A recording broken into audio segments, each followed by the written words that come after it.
Okay. Well, we got through half of plots, pride, and politics. Page number is 780 in your black Bibles. 780 in your black Bibles. You can just ask Tyler, he'll tell you. And we will be in chapter 5 today, I believe. But I want to lead into it. It's a very familiar story. Everybody pretty much understands how the story went. We've taken a little bit different, or I've taken a little bit different angle on it. Not that Esther and Mordecai in this story is a story of two godly people, but more that this is a story of two Jewish people and a people in a captive land. They are not going home. They are not going back to the promised land. The book does not mention God, does not mention prayer, does not mention Moses, the law. It doesn't mention anything that would typically indicate that these people had any kind of inclination or love for or thought of God or anything of God. The Jews were a special people, chosen by God. They were given the law, given Moses. They were told to go home. They had their 70 years in captivity in Persia, or in Babylon, and then they were supposed to go home. And only a small amount went home through Zerubbabel. Years later, they built a temple, but these other people, they were comfortable. It seems as though they just settled. It was fine to live where they were, do the things that they were doing with the pagan people that they were with. And we get to the story of Mordecai and Esther, and it stands out like a sore thumb because of all the things that are not in the book. The things that I've mentioned. There's no mention of God, no mention of prayer, there's no mention of Moses, there's no mention of a love for the temple that had just been rebuilt. None of those things. So we end up with a story of really Mordecai. Now Mordecai was the cousin of Esther. We know that much. And Esther's parents had died, gotten killed, something. So Mordecai assumed the role of Papa, assumed the role of Dad. Now, as the story unfolds, we have a king, the Persian king. His queen gives him disrespect. He gets rid of her. He has a contest with all these virgins that come from all over the place. Esther is one of them. Mordecai is feeding her information while she is doing what she's doing, and she becomes queen. She wins the favor of the king, becomes queen of Persia. Now, we get further along and we meet another man. Who's the other guy? Who's the bad guy? Haman. Not Haggai. Haman. Haman is an old-time enemy of the Jews from a long way back. It's like a family feud from the Agagites from way back in Solomon and David's time. Okay? And Mordecai, for whatever reason, we're not told why, decides he's going to completely disrespect Haman. Haman, the king, has elevated to like prime minister. So he goes about the town. He's now prime minister, number 2 in charge. King has commanded everyone to give Haman respect because he's the number 2 guy. He's like the vice president. Well, Mordecai doesn't. So the king's officials walk by, hey, Mordecai, what's up with this? How come you're not doing what the king said to do? And what did he say? What was his answer? I'm a Jew. I'm a Jew. That's all we're given. No, I know he's a Jew. Well, we know he was a Jew. But his excuse, his reasoning was, I'm a Jew. I'm not going to bow down to Haman. I'm going to disobey the king's command because I'm a Jew, is his explanation. That is then brought back to Haman. Haman gets really mad. And instead of saying, well, I'm just going to go get Mordecai, he says, I'm going to go get everybody. I'm going to get all of those Jews. And he makes a decree. He basically talks the king into signing an agreement, signing a law that's permanent, you can't erase it, that he's going to wipe out all of the Jews in all of the 127 provinces. That's including those Jews that are back in Israel that have rebuilt the temple. He's going to wipe out the nation then. It's entire national genocide. Every Jew everywhere will be allowed to be exterminated.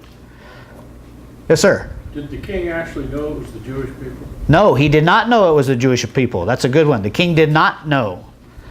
What Haman said is that these are a strange people. Their ways are not like our ways. Their laws are not like our laws.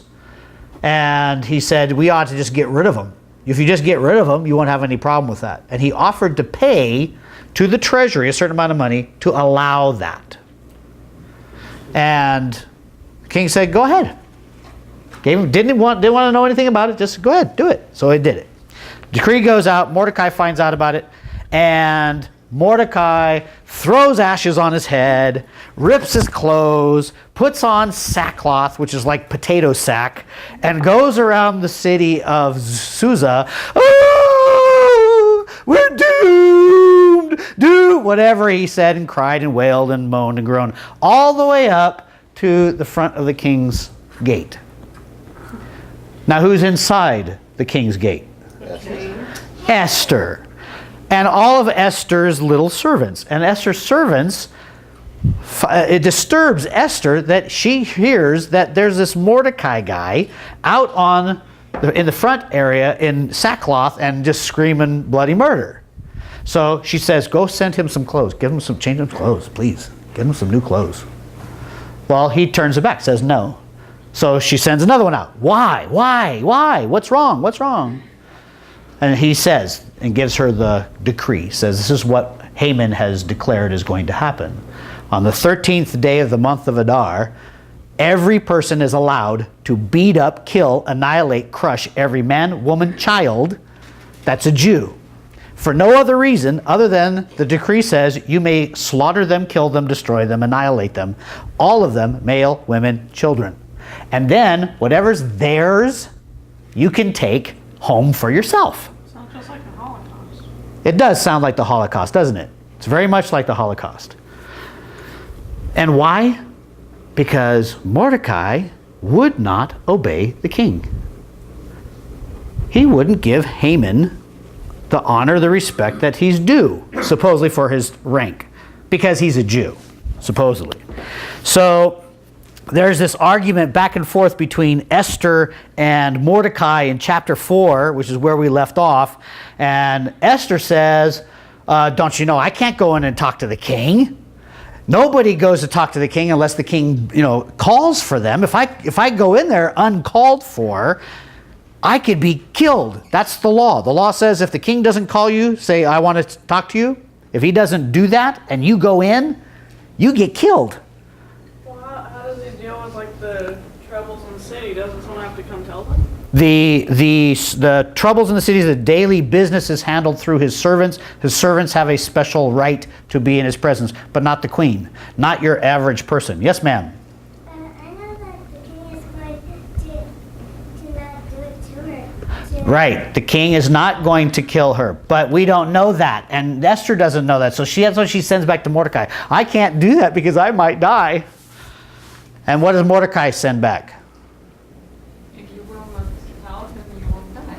Hopefully. Well, this is what we read, and let's read it and look at it out of this is the NIV version. It's in chapter 4, starting in verse 12. And we'll just read this little part, and then I want to look at it a little bit because this is where we left off last time.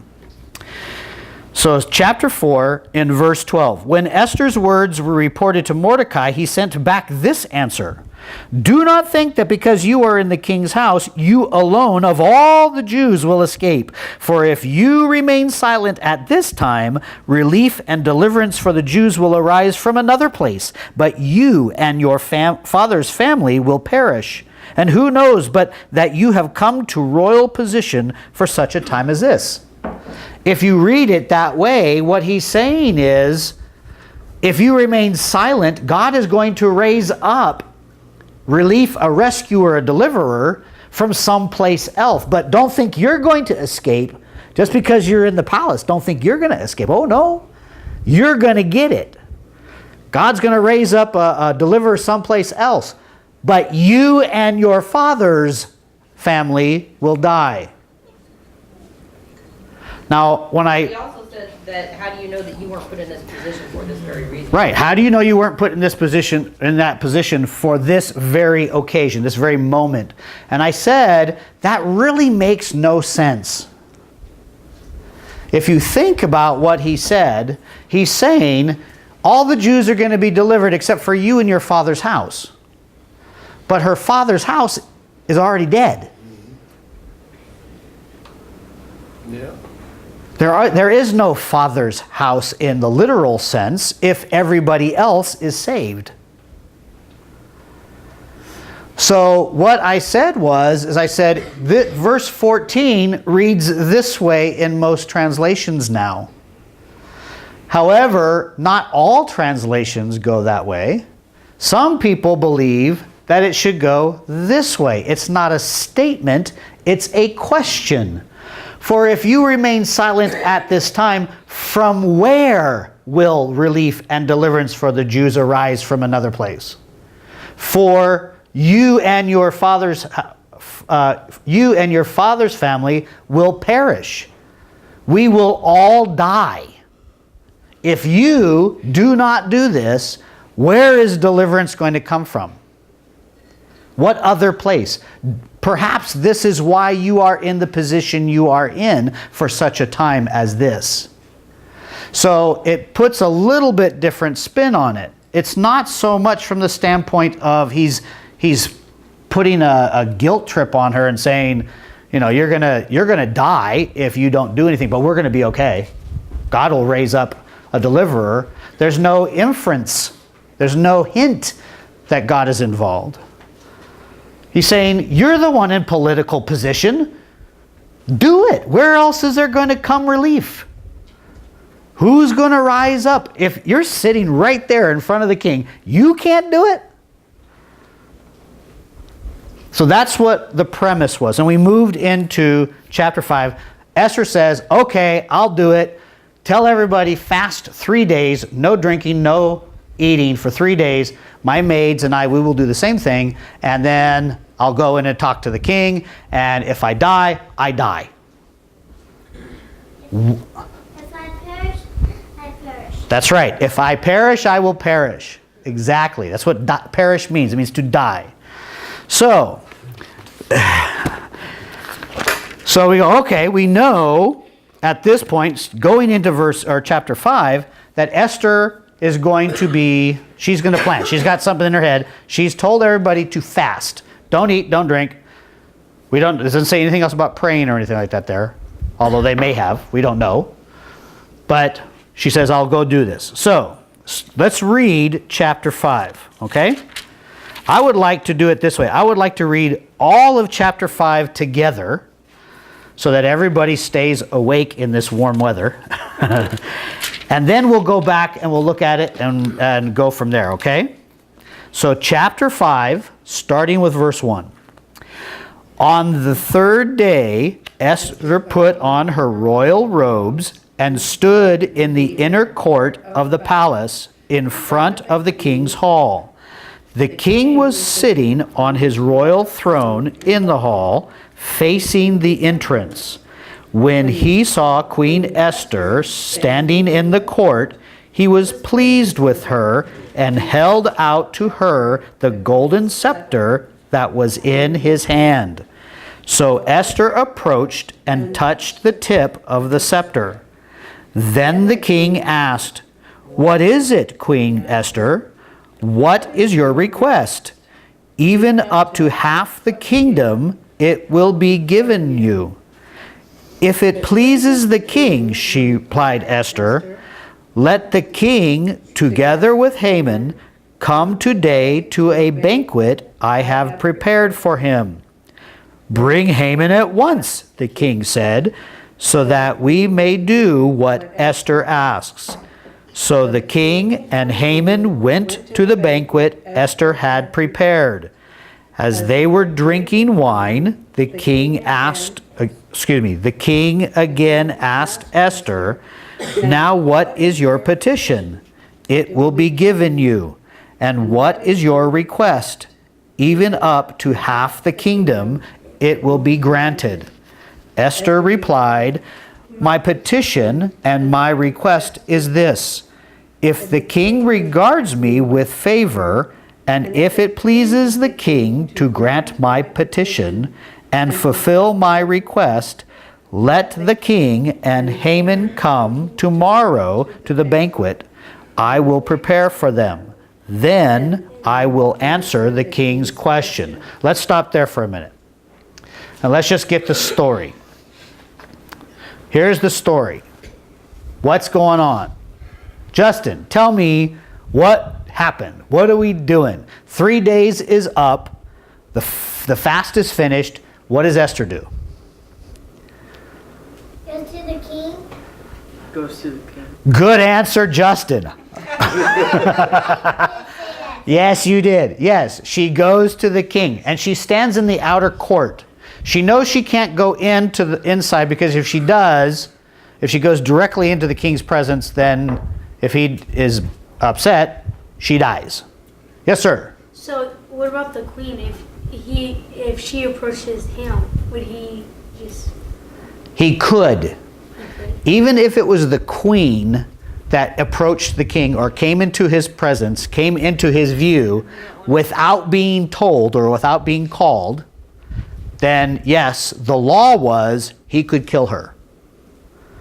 But we read the story and she stands outside his court where he could see her from the throne, and for whatever reason, he gives her grace, he gives her mercy. So he extends the golden scepter, basically saying, come here. So Esther comes up and touches the golden scepter. The golden scepter is like a big, you've seen a king's scepter, right? Right. Yeah. Okay, so he touches the scepter, and that was a way of the king saying, I give you grace, you may come. And what does he say? That he'll What do you want? grant her. Whatever it is, I'll give you that. What is your request? What is your request? Whatever you want, up to half of the kingdom, I will give it to you. Now, I don't know if that's a literal expression of his love, or if that was just a customary way of talking to the queen. I have no idea. I can't find it. I just have to take it for what it is.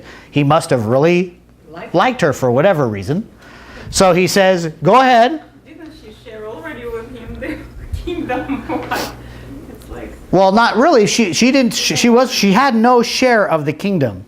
She was a woman, and she was the queen of many, many women that the king had access to.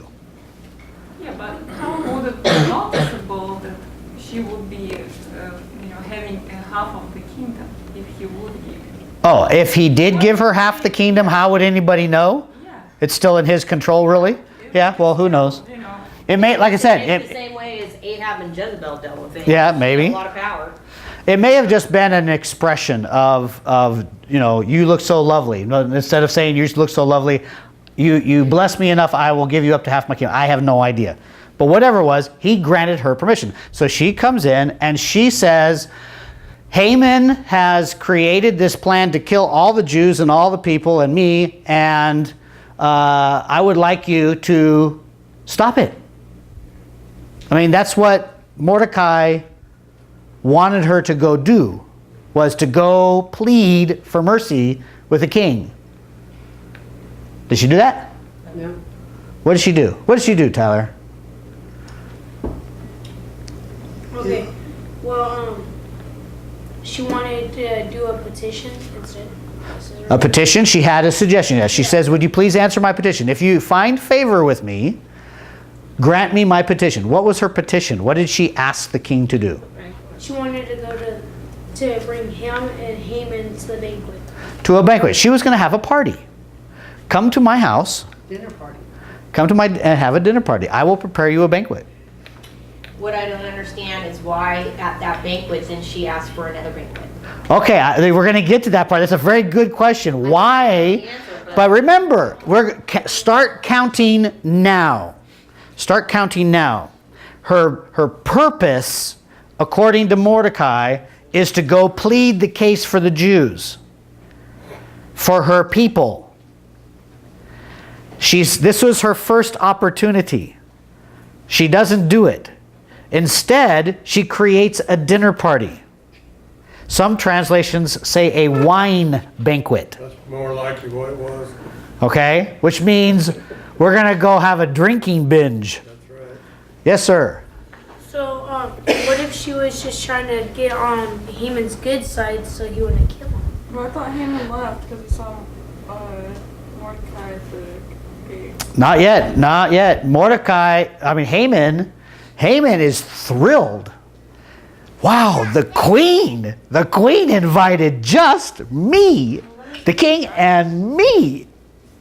Right? Or is it me or I? Invited. Me, right, okay, good, thank you. I have to ask my English expert from Russia. And so he gets really excited. The queen has invited me to her private little party with the king. I must be special. And that's exactly what we see in the next part. Whether or not she was trying to get on Haman's good side to see if Haman would change his mind, I don't think so, Tyler. And the reason why is because in Persian culture at this time, when a law went into effect, when the king said, this is what it's supposed to be, this is what I say what's going to happen, even the king could not change it. Yes, sir?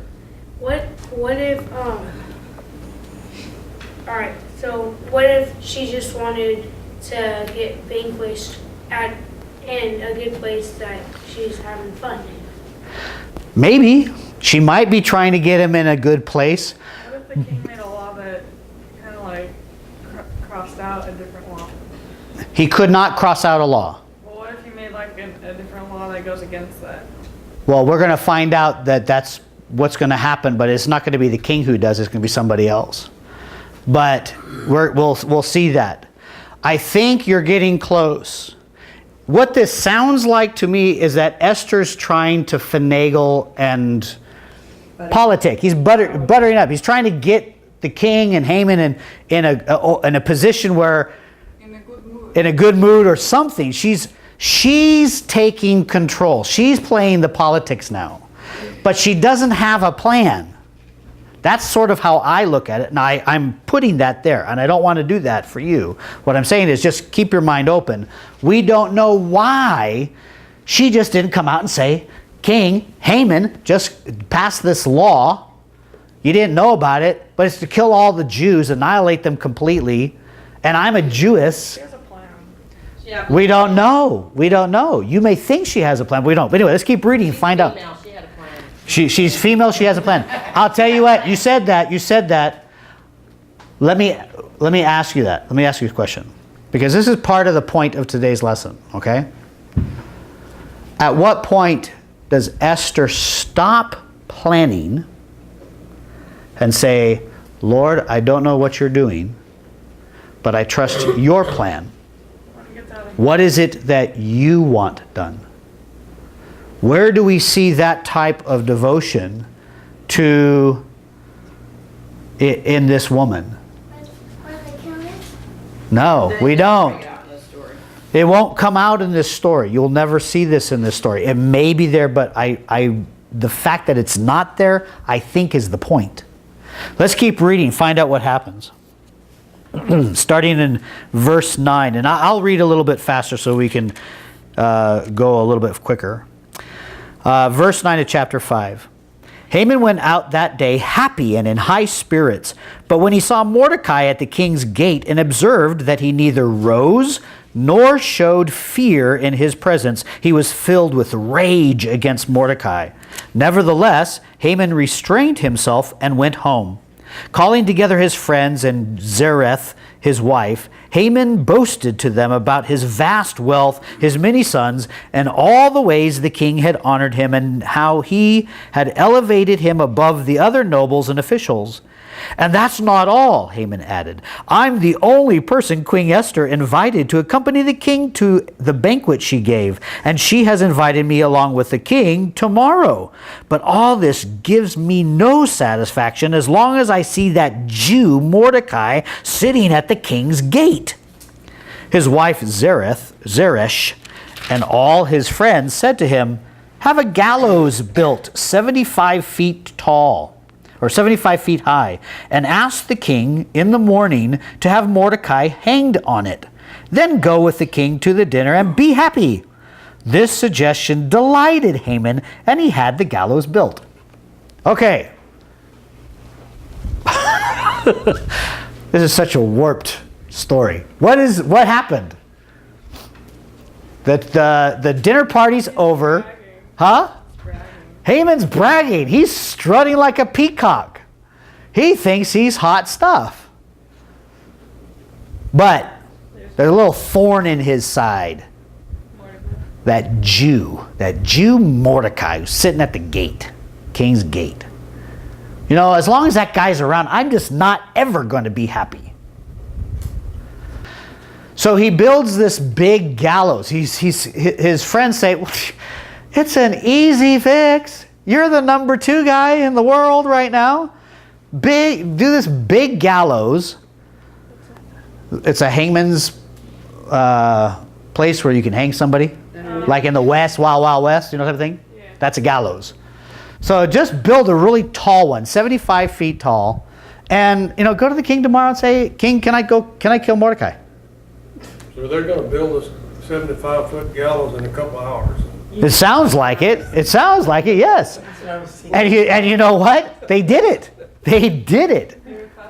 Very, very fast. They had it all completed and ready to go. But let's go on. Chapter 6. We have intervention now. Now we have what people often say is God moving in and taking over. So in chapter 6, starting in verse 1, that night the king could not sleep. So he ordered the book of the Chronicles, the record of his reign, to be brought in and read to him. It was found recorded there that Mordecai had exposed Bigthana and Teresh, 2 of the king's officers who guarded the doorway, who had conspired to assassinate King Xerxes. What honor and recognition has Mordecai received for this? The king asked. Nothing has been done for him, his attendants answered. The king said, who is in the court? Now Haman had just entered the outer court of the palace to speak to the king about hanging Mordecai on the gallows he had erected for him. So there you go. Here it is. The king has had a restless night, sleepless night. He can't get to sleep.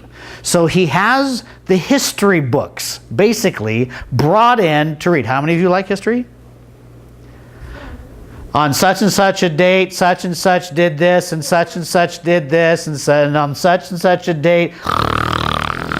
Right? Boring. My guess is, and again, it's my impression here, my guess is he was having the something really boring brought in so it would help him fall asleep. But it didn't. Instead, he comes across the story of Mordecai that we read before, where Mordecai discovered a plot that 2 guys were going to kill the king. So he told Esther, Esther told the king, and these 2 guys were discovered, and the king was saved. And so he asked, what was done for Mordecai? Nothing. Well, king says, well, who's in the court? Who's available? Who can I go grab? Who can I use? And who is on their way in the court? Haman. Out there. And he asked what he gives him a horse with the cook. He's on it. It was getting close. Yeah. He comes in. What is he coming in to do? Talk about Mordecai. Ask for Mordecai's life. Yeah. King, let me kill Mordecai.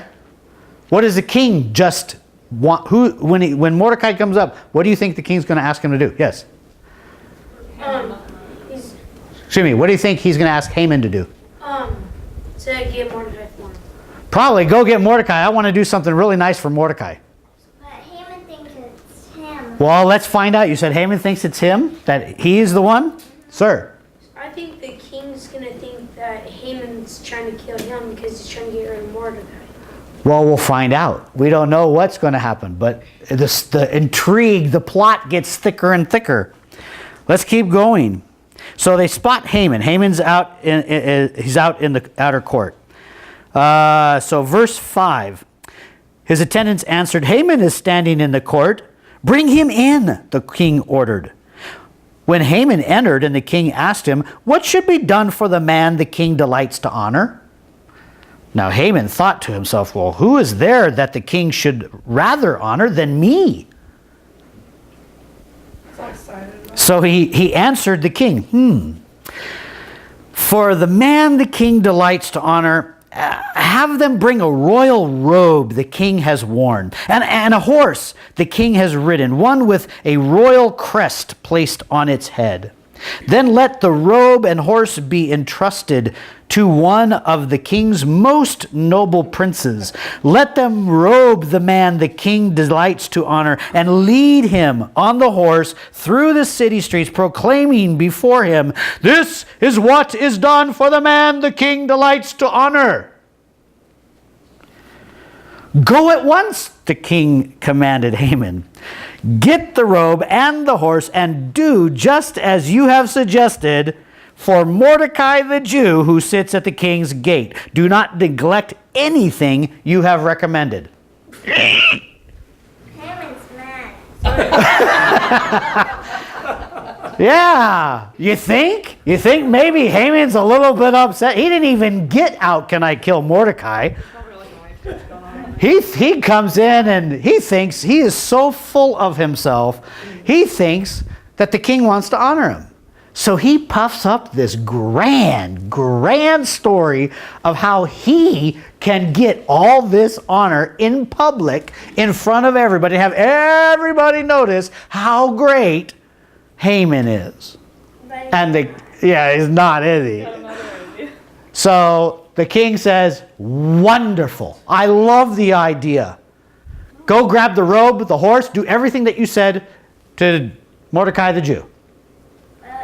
Now, as funny as it may be for us, and ironic as it is for us, look at what happens next. Because we don't often consider this next part, I think. So, verse 11. So Haman got the robe and the horse. He robed Mordecai and led him on horseback through the city streets, proclaiming before him, this is what is done for the man the king delights to honor. Afterward, Mordecai returned to the king's gate, but Haman rushed home with his head covered in grief and told Zeresh, his wife, and all his friends everything that had happened. Now I want to stop there for a moment, because this is very important. We focus on Haman in this part. Haman is the one that's given the attention. He's mad. He is horrified. He is disgusted and shamed. He is feeling like dog meat. Dog food. You said Haman? Haman. Haman is feeling bad. Haman is the one that is focused on. We forget. Mordecai's on the horse. Mordecai is the one that's being walked around the city. Everyone notice him. Give him honor. Wasn't this exactly what Mordecai said he could not do to Haman? And yet, he is taking it all. Reverse roles.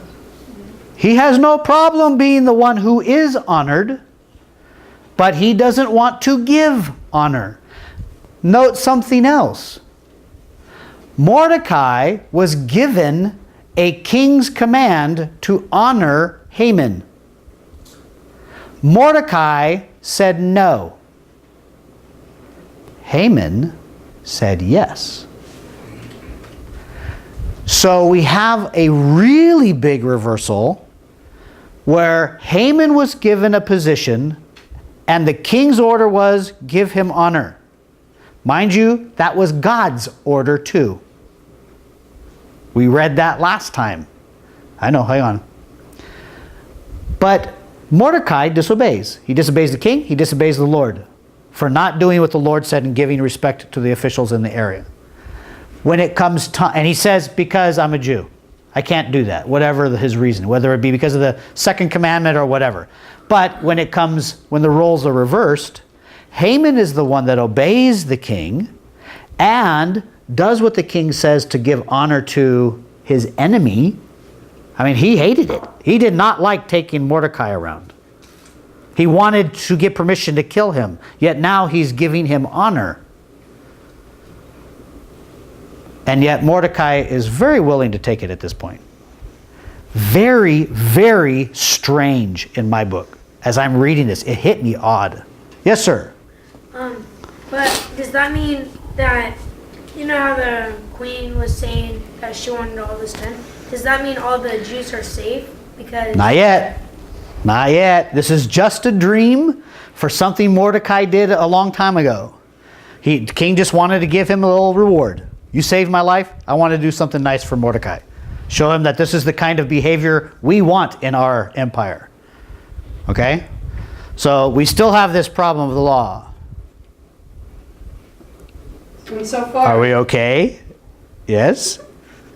Because you're actually being picked up on microphone right now. Okay. Yes. so far as we know, the king is unaware that Mordecai is a Jew. Is that right? No, because remember, it's not that the king does not know Mordecai is a Jew. He knows that Mordecai is a Jew. He just said in the scripture, go do to Mordecai the Jew who's at the king's gate. Remember that? But then he expects to kill Mordecai? He didn't know. Or it was allow- King doesn't know that this execution was for the Jews.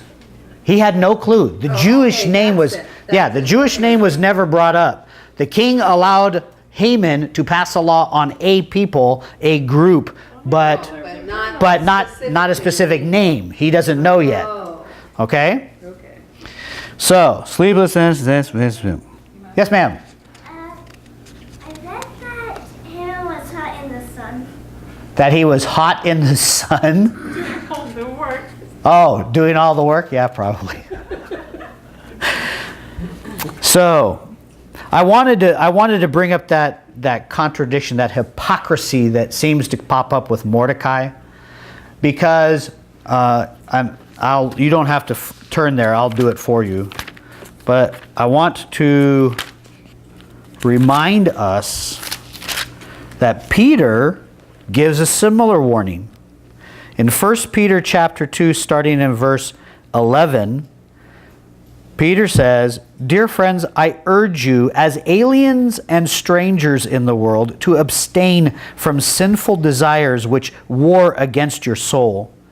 Live such good lives among the pagans that though they accuse you of doing wrong, they may see your good deeds and glorify God on the day He visits us. Submit yourselves for the Lord's sake to every authority instituted among men, whether to a king as a supreme authority or to governors who are sent by him to punish those who do wrong and to commend those who do right. For it is God's will that by doing good you should silence the ignorant talk of foolish men. Live as free men, but do not use your freedom as a cover-up for evil. Live as servants of God. Show proper respect to everyone. Love the brotherhood of believers. Fear God. Honor the king." That's New Testament. That's New Testament. It's as you were talking about, God does not change. He said the same thing in Jeremiah before they went into captivity.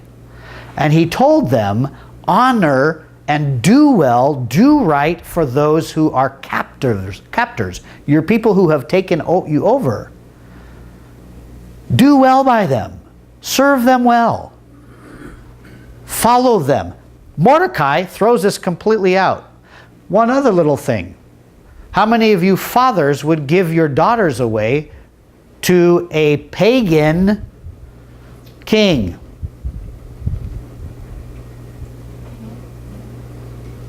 Father? You're not fathers yet. Yet. What kind of father figure would disregard the law of God and give his daughter or his guardian away to a pagan king amongst other women? Exactly what is pagan. Pagan is non-godly. These are not God's people. They have other gods. They worship other gods. They have other customs. They're not Jewish. Did not God wanted to give his daughters to the crowd that were screaming, "Give us these visitors"? When all of the men, young and old, the Bible calls it, cried out to Lot to bring the angels out so that they could have sex with them, Yes.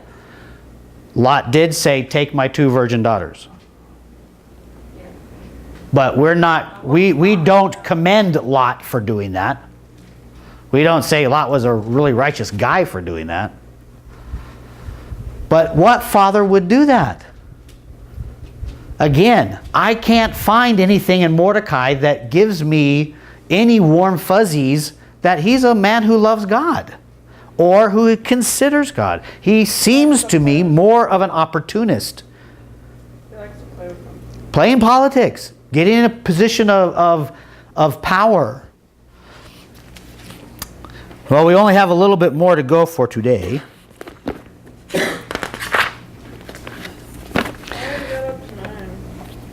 You're not up to 9 yet. We're still in 6. So let's finish off 6. Starting in the middle of verse 13, where it says his advisors. It says, his advisors and his wife Zeresh said to him, since Mordecai, before whom your downfall has started, is of Jewish origin, you cannot stand against him. You will surely come to ruin. While they were still talking with him, the king's eunuchs arrived and hurried Haman away to the banquet Esther had prepared. Okay, end of chapter 6. So what's happened? He gets home. He's just walked Mordecai around the city, and he's this is horrible. He's taking his bank. What does his wife tell him? Go hang. Not this time. The wife doesn't say go hang Mordecai this time. What does Haman's wife say? Huh? She says you can't stand against him. You can't do anything now because you'll come to ruin. Right. The king just honored a Jew, You get a sad ending. and you have a law that's going to make him kill all the Jews. Someone he just honored. You're toast. You're gone. You're out. Your whole plan is going to fall down around your ears. It's not going to happen. And just at that time, Time to go. Haman, time for your party. Time for the second party. Let's go. No time to think, no time to plan, no time to, scheme or figure out anything. No, it's off to the party. So he goes off to the party. No time to shower. Well, we don't know about that, so we're going to finish up today's lesson in chapter 7. We're going to get through chapter 7 and we're going to stop there. But here's what happens. Chapter 7. So the king and Haman went to dine with Queen Esther. And as they were drinking wine on that second day, the king again asked, Queen Esther, what is your petition? It will be given to you. What is your request? Even up to half the kingdom, it will be granted. Then Queen Esther answered, if I have found favor with you, O king, and if it pleases your majesty, grant me my life. This is my petition. And spare my people. This is my request. For I and my people have been sold for destruction and slaughter and annihilation. If we had merely been sold as male and female slaves, I would have kept quiet, because no such distress would justify disturbing the king. King Xerxes asked Queen Esther, who is he? Who is the man who has dared to do such a thing? Esther said, the adversary and enemy is this vile Haman. Then Haman was terrified before the king and queen. The king got up in a rage, left his wine, and went out into the palace garden. But Haman, realizing that the king had already decided his fate, stayed behind to beg Queen Esther for his life. Just as the king returned from the palace garden to the banquet hall, Haman was falling on the couch where Esther was reclining. The king exclaimed, will he even molest the queen while she is with me in the house? As soon as the word left the king's mouth, they covered Haman's face. Then Harbona, one of the eunuchs attending the king, said, "The gallows, a gallows 75 feet high, stands by Haman's house. He had it made for Mordecai, who spoke up to help the king." The king said, "Hang him on it." So they hanged Haman on the gallows he had prepared for Mordecai. Then the king's fury subsided. Yes, ma'am. Get his ring? Did the king get his ring? We're going to read that in the next chapter. Yes, he will get his ring back. Yes. So how many times, how many opportunities does it take Esther to pop the question? I think she did it that way on purpose. Okay, now the question is why? If she did it on purpose, it took 3 times. Why? Because you don't just, if you want something and you really, really want it, you don't just go in and ask for it. You have to kind of butter up the situation. She had to manipulate it. So she did by throwing a banquet. So she's sucking up. And at that banquet, who knows, maybe she cozied up to the king a little bit, gained more favor, who knows. Also biding time, and building up the suspense of what she really wanted. So she made the king wait 2 days. And finally, on the second day, felt like, okay, now's a good time to say it because I know more than likely I'll get what I want. You know what? I am so glad that you said it, and you said it just the way you did. She relied on her own ability to, She worked it, didn't she? Yeah. She worked this for all her female wiles, all the politicking that you can think of.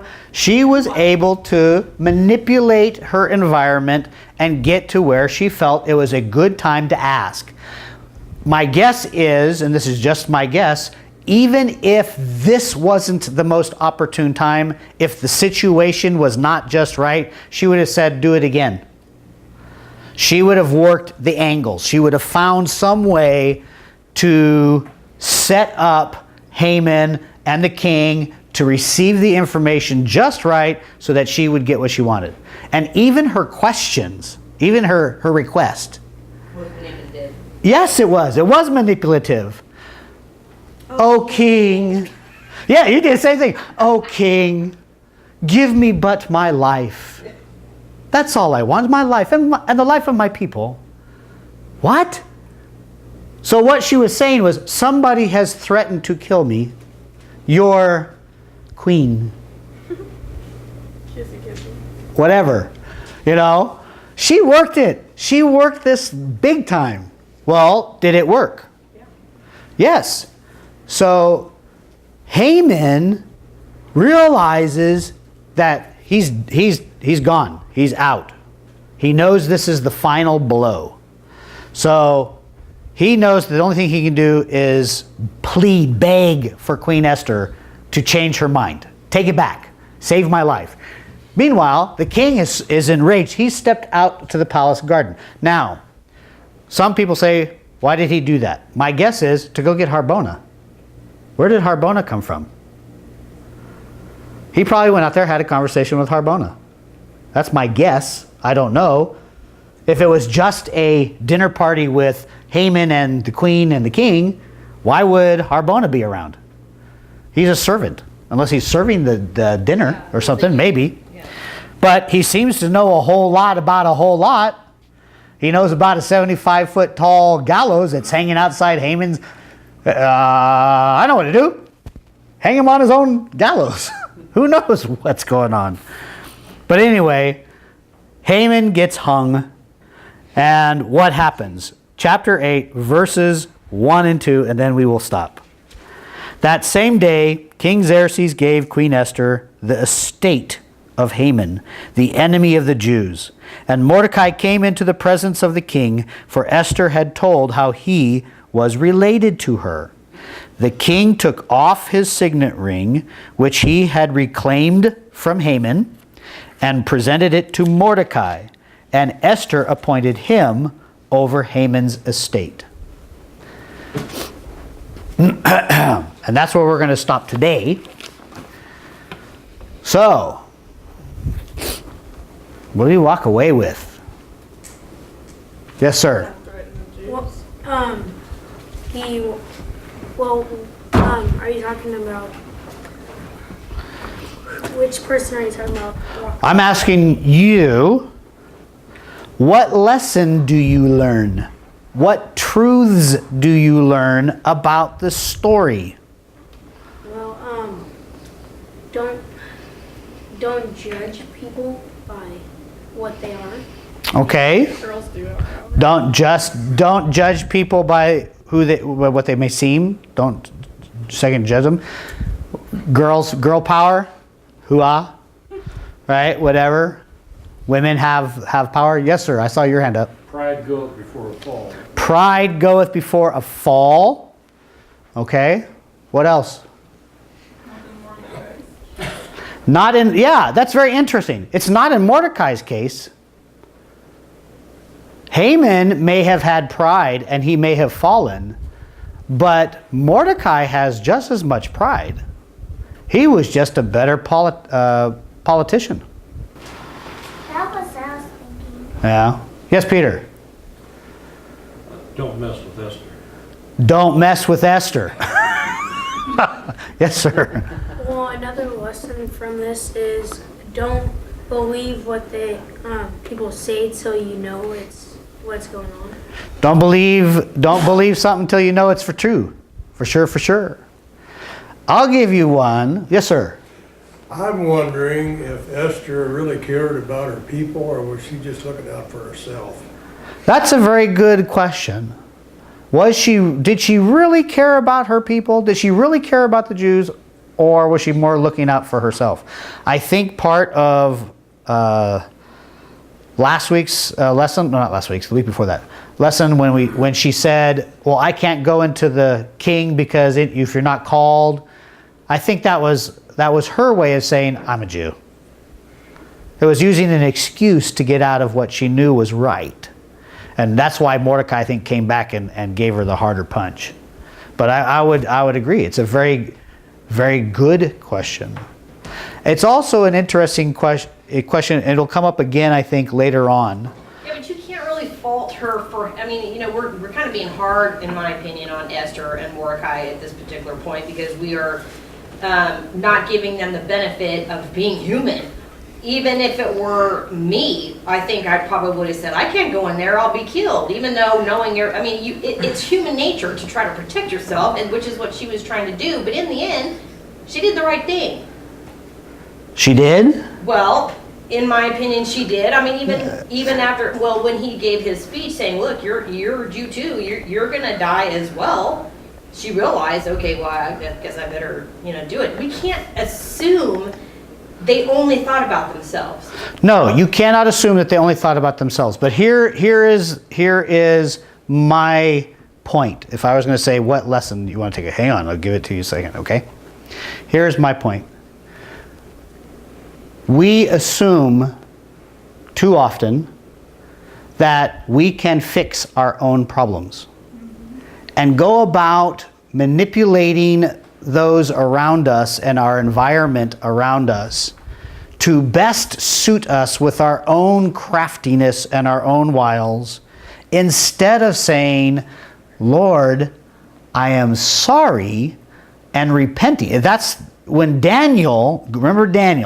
remember when Daniel saw that the 70 years was up, it was coming up, his response, unlike Esther and Mordecai, his response was he fell on his knees and said, Lord, we have sinned.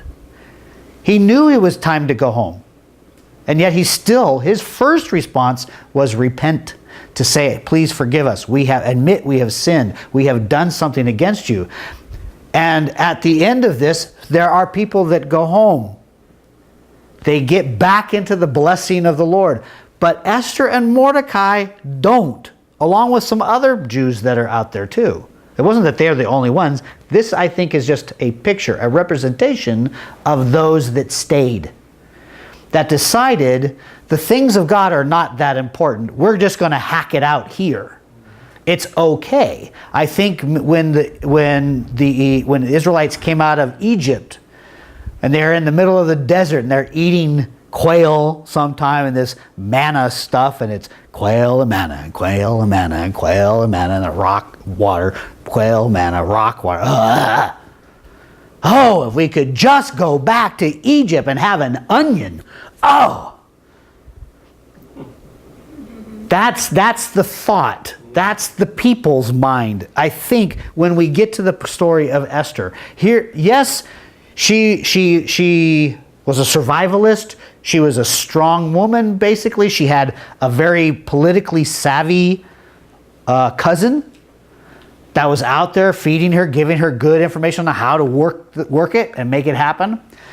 But bottom line was, she was in the wrong place at the wrong time, doing the wrong thing with a person who was also doing something wrong, disobeying God, and as a result, jeopardized or put into jeopardy the entire people of God. That's what I see from Esther. Yes, she was very bright. Yes, she was able to move and get things where she needed to be. Not necessarily bad traits. Those are good things. However, it wasn't in the plan of God. It wasn't within the place and the purpose and the timing and the structure that God had said, this is what I want. I want my people in my land. I want you to be with my temple. I want you to have the worship that is due me. I should be number one. I should have priority. What are you doing, Esther, getting hooked up with a pagan man? When we go back to at the end of Esther, we have one more lesson in Esther and we'll finish. We go back to Ezra. Ezra's very first lesson is you people of Israel, you are sinning, you are rebelling against God because you've given your daughters to the pagan people. Very first thing that comes out of his mouth. Very first smack that he gives the people in Israel, in that land. They'd gotten lazy. They had softened God's standard. And they said, well, you know, we have to be relevant to the culture of our day. You know, if Moses made those laws back when we were still walking around in tents and sandals. We're civilized now. We are diversified. We have lots of culture. And if anybody wants to know, I am dripping sarcasm right now. Yes, ma'am. How different are the Jews today in America? How different We have Jews in America who, so far as I know, don't even go to synagogue. They're not headed back to Israel. No. They're enjoying their life here. They're getting rich here. They're running businesses. They're intermarrying, maybe. I know of one. Yes. So, I mean, obviously there's a lot. So it hasn't changed, No, has it? the Jews have not got it yet. But you said something else when she said that. What did you say? Well, I said it, all of us, not just the Jews. All of us. Yeah, that's right. How about the church? How about Christians who say, I'm a follower of Jesus. I'm a Christian. Not I'm a Jew this time. It's I'm a Christian. And allow themselves to do things, be involved in things that they have no business being involved in. Because they cannot possibly reflect the holiness and character and love and mercy and gospel of Jesus Christ in those places. It's impossible. And the scripture don't apply to us today. And the scripture don't apply to us today. It's all cultural. Yes, sir. Okay, my question was was Esther a Jew? Yes, she was a Jew. You know what's funny is Haman, one wanted to kill the Jews, but when he Yeah. heard the news he was going to a banquet with one, he was excited. But he didn't know. Esther kept her identity secret. Even her name Esther was Persian. Her real name was Hadassah, which would have been Jewish. If she said, well, my name's Hadassah, everybody would have known she was a Jew. But instead, she took on the name Esther, which could have been the name of one of their gods, off of one of their gods, the Ishtar. And she took the name Esther, which means star. Yes, sir. But what was the king? What was the king? King was Persian. Persian? Persian. So if you were to look at a map right now, it'd be like Iran. That era, that area. Okay? You know Persia, huh? Yeah, because I was good at history. So I think walking away from this point, now mind you, we still got a problem. The decree is still there. The Jews still face possible genocide and complete annihilation. They can be still completely wiped out. But something's going to happen. We're going to create a problem similar to what you said. We're actually going to put, even though that law can't be changed, where everybody can go fight and kill and knock off all the Jews and take all their property, we're going to see that Mordecai, now having the signet ring, the power in the land, mind you, now Mordecai has the power that Haman once had. Now, Mordecai is going to set against that another law, another decree that's going to allow the Jews to do exactly what the other decree was allowed. It does not say you may defend yourself. And that's another one of those little twists that we get when we get to that part. Read the rest of the story. It goes very fast. We'll finish it up next time we get together. But you'll find that what Mordecai says is, you may do exactly to them everything that they say they can do to us, even their children. Nice. Bloodbath. It's going to be. Anyway, so you got it so far? Yep. You ready to find out what happens when they come back in battle? Yep. Cool. You think they're going to win? Probably. You think? We'll find out. You want to take bets? Because Yeah. remember in the back, we say Esther is a wonderful book that shows God's control, God's hand in everything. We see that part. God has intervened. His name's not mentioned. We don't see him mentioned specifically, but he is there. He has a remnant. He has some of his people that he needs to protect. If they wipe them all out, how is Jesus going to get here? If Haman's decree takes place, how is Jesus going to come out? What nationality was Jesus? Jewish. If all the Jews are knocked off 400 years before Jesus was ever born, can Jesus be born? No. Yes? I think that the Persians will lose because the Jews knew God and the Persians didn't know God. So Well, we will find out. We will find out. Yes, sir. I think the Jews are gonna win because in everything like this, they after people try to go after the Jews, Yes. they end up coming back and winning. You think? That's it. Now, okay, that's a very good observation. You say that based on what you know, whatever stories you've read and what you've heard, the Jews almost always win Well, no. or come back. No. I mean, like, in every story, like, someone will try to knock off one kind, Yes? but they end up always coming back instead of them killing them. Okay, I understand that. So my question to you is, why? What is controlling everything to make sure that that happens? Or is it just chance? It's just lucky? Or is there someone who is controlling even all that bad stuff? And making sure that it all comes out exactly the way that something wants. It was planned. Yeah. That's the question. Someone's planning out what's gonna happen. You think so, huh? Well, we're going to find out next time. Good thought.